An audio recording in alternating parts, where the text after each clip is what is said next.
નમસ્કાર. आपके मनसुखભાઈ સુવાગ્યા अध्यक्ष जल क्रांति ट्रस्ट राजकोट गुजरात. विक्रम संवत 2078 का समापन है.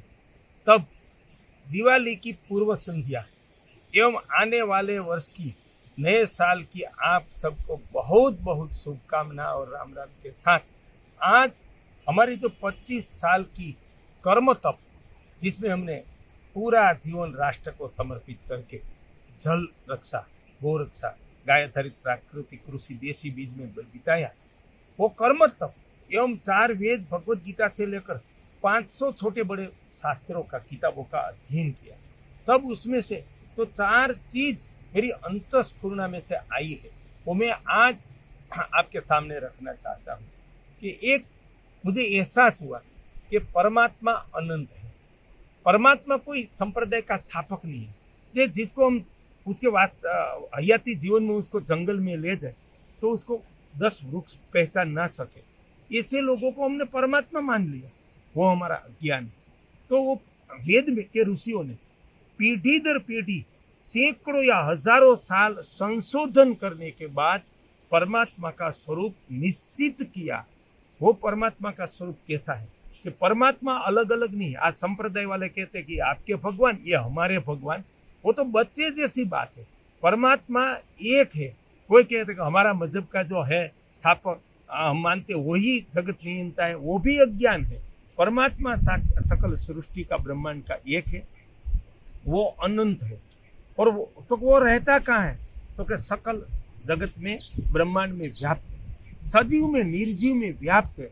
ऐसा दर्शन वेद ने और उपनिषद ने जगत को दिखाया है. इसीलिए सकल सजीव निर्जीव मनुष्य में परमात्मा का दैवत्व का दर्शन करने वाली एक ही संस्कृति है, वो भारतीय संस्कृति है. और वो मनुष्यता का सबसे दिव्याति दिव्य दर्शन है. और वो अजन्मा है, वो निराकार है. वो अजन्मा है तो उनका कभी मृत्यु नहीं होता. और जो मर गए वो कोई जगत नियंता परमात्मा नहीं थे. और वो करता क्या है? तो वो जीव और मनुष्य जो कर्म करता है ना, उनका फल के मुताबिक उनका फल देता है. अच्छे कर्म करने वाले को शुभ फल, और जो बुरे कर्म, पाप करने वाले को दंड का न्याय करता है. तो वो उनका कर्म है और वो कल्याणकारी परमात्मा है. उनका एक नाम पहले जो तय किया गया वो ओम है.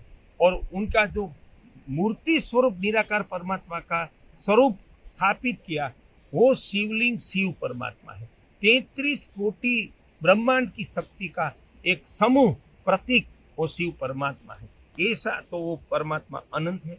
दूसरा, ज्ञान अनंत है. ज्ञान कोई आज कहते हैं हमारी मजहब की किताब में, हमारे संप्रदाय की किताब में दुनिया का सभी ज्ञान समा गया है. वो भी बच्चे जैसा एक नादानियत है. एक हमारे एक अंगूठे की छाप अलग अलग है. 800 करोड़ लोगों की. पहले अरबों लोग मर गए, उनकी अलग थी. अरबों जन्म लेंगे, उनकी अलग होगी. इसमें इतना वैविध्य है. तो ये अनंत जीव सृष्टि, अनंत वृक्ष, और वृक्ष के हर एक पत्ते की डिजाइन अलग अलग है, उनका स्वरूप अलग अलग है. तो वो उनका कुल ज्ञान कितना होगा? तो निश्चित न्याय के तौर पर बोले तो कोई धर्म ग्रंथ में, मजहबी किताब में जो ज्ञान है, कोई व्यक्ति ज्ञानी हो सकता है, लेकिन उनका ज्ञान सारी सृष्टि का ज्ञान को समंदर का स्वरूप मान ले तो व्यक्ति और शास्त्र का ज्ञान, धर्मगुरु का ज्ञान, संप्रदाय स्थापक का ज्ञान एक अंजलि या एक बूंद से आगे नहीं है. वो एक वास्तविकता है. तो ज्ञान अनंत है. तीसरा, प्रेम अनंत. और चौथा, ये ब्रह्मांड अनंत है. ये 4 अनंत है. ये अनंतता की उपासना करके मनुष्य खुद अनंत स्वरूप बन सकता है, दिव्य स्वरूप बन सकता है. तो उनके लिए मनुष्य को 5 ईश्वरीय गुण की उपासना करनी है. वो हमारा आत्मदर्शन है. उसमें सबसे पहला है प्रेम. ये मोक्ष और वैराग्यवादी संप्रदाय स्थापकों ने मोक्ष के नाम पर ऐसा प्रेम, वासना, मोह को एक कर दिया. और प्रेम को बता दिया कि वो मोह माया है, वो माया है, वो उनका अज्ञान है. मोह अलग चीज है, वो तो शास्त्रों में बताया ही गया है. वासना अलग चीज है। बलात्कार कोई करते हैं तो वो प्रेम नहीं है, वो वासना है। लेकिन प्रेम का स्वरूप दिव्य है। बच्चे को अपनी माँ से अनन्य प्रेम है, माँ को बच्चे से प्रेम है, और हमें प्रकृति से, गाय से, अपने राष्ट्र से अनन्य प्रेम है। तो क्या वो मोह माया है? वो मोह माया नहीं है। तो दाम्पत्य का दिव्य प्रेम, विशुद्ध पूर्ण शाश्वत प्रेम भी मोह माया नहीं है। वो हमें समझना है कि वो एक परमात्मा का स्वरूप प्रेम है, उनकी उपासना है। वो तो हमें किसको प्रेम करना है? पहले हमें अपने जीवन को प्रेम करना है कि हमें जिंदा रहना है। जिसको जो जीवन को प्रेम करता है वो कभी आलसी नहीं हो सकता, वो आत्मनिर्भर बनता है। वो कभी शराब, तंबाकू, बीड़ी, गुटखा, ड्रग्स किसी का व्यसनी नहीं हो सकता। वो आहार के विषय में, काम वासना में कभी भोगी नहीं हो सकता। वो हरेक में विवेकी और योगी रहता है। उनका हरेक आहार विहार निंद्रा में संयम और विवेक बना रहता है। वो जीवन प्रेम है। इसे दाम्पत्य का प्रेम की उपासना करे। दाम्पत्य को एक देव स्वरूप दिव्य बनाए। परिवार के प्रेम की उपासना करे। अपने राष्ट्र को अनन्य प्रेम करे। सकल प्रकृति, जीव सृष्टि, गाय को अनन्य प्रेम करके वो ही प्रेम के माध्यम से हम परमात्मा की प्राप्ति कर सकते हैं। दूसरा है अनंत ज्ञान। कोई एक ही मजहब, संप्रदाय, एक ही गुरु में सभी ज्ञान समाया है, वो नादानियत से, वो अज्ञान से मुक्त होकर अनंत ज्ञान के उपासक बने। ज्ञान अनंत है। जीवन भर जन्म से मृत्यु तक मनुष्य को ज्ञान की उपासना करनी है। ज्ञान की उपासना करने से हमारा दर्शन बदल जाता है, हमारा कर्म बदल जाता है, नया संशोधन होता है, विकास होता है, और हमारा जीवन से लेकर राष्ट्र धन वैभव संपन्न होता है। सकल जीवों का कल्याण होता है। उनका मूल दुख निवारण होता है। उनका मूल है अनंत ज्ञान की उपासना। तीसरा है निष्ठा। उनके लिए हमारा एक वेद का मंत्र है, सर्वे भवन्तु सुखिनः, सर्वे सन्तु निरामय, सर्वे भद्राणि पश्यन्तु, माँ कश्चित् दुख भवेत्। ओम शांति शांति। ये मंत्र कहता है सकल जीव सुखी हो, सब सुखी हो। वो कहता है सर्व को आरोग्य की प्राप्ति हो, सर्व का कल्याण हो, और सकल सृष्टि दुख मुक्त हो। वो नहीं कहता कि सिर्फ मेरा कल्याण हो, मेरे मजहब वाले का कल्याण हो, दूसरे का विनाश हो। ऐसी तो वो बांग पुकारी जाती है ना, ऐसा हमारा धर्म दर्शन नहीं है, वो तो अज्ञान है। तो ये तो उनका मूल निष्ठा है। उनका तो निष्ठा का प्रमाण है सहजीवन, कि ये मंत्र तब सार्थक होगा कि हम दाम्पत्य से, परिवार से लेकर गांव में, संसार में, राष्ट्र में और जगत में सभी मनुष्य से, सभी जीवों से सहजीवन का स्वीकार करें, उनके साथ सद्व्यवहार करें और सबसे न्याय करें। वो हमारी निष्ठा है।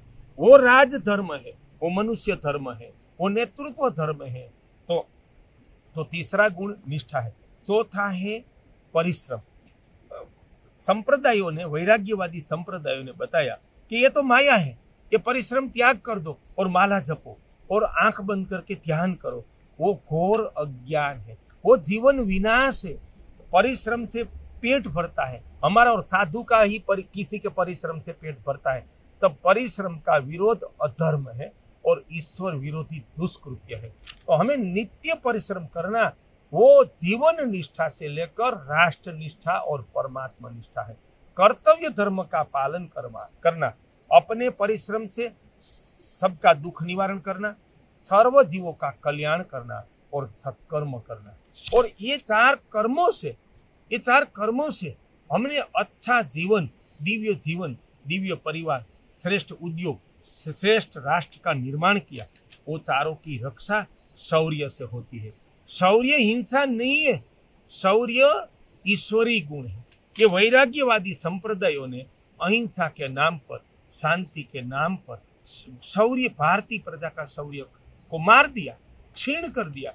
इसलिए विश्व सर्वोपरि अन्न, धन, ज्ञान, ऐश्वर्य, शक्ति से सर्व संपन्न संस्कृति और राष्ट्र लुटेरे, विधर्मियों का गुलाम बना। अनंत दुख इस धरती पर छा गए। उनका कारण शौर्य का विनाश है।